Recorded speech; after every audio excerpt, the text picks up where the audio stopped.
येत्या 4 जूनला अजित पवारांच्या मिशीचा फैसला होणार आहे.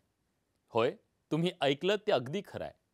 आजवर पवारांचा अभेद्य किल्ला असलेल्या बारामतीत पवार विरुद्ध पवार असा थेट सामना रंगलाय आणि या सामन्यामध्ये अजित पवारांची मिशी पणाला लागली आहे.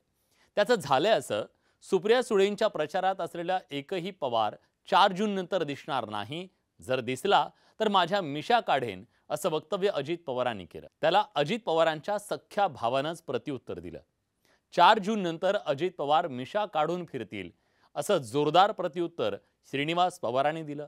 त्याला अजित पवारांनी पुन्हा प्रत्युत्तर देत 4 जूनला कळेल मिशीचं काय होणार असं प्रतिआव्हान दिलं. बारामतीत काका पुतणे, सून मुलगी, सख्ख्या भावांमध्ये घनघोर लढाई सुरू आहे. ती इतकी प्रतिष्ठेची बनली आहे की थेट ओठांवरच्या मिशीपर्यंत पोहोचली आहे.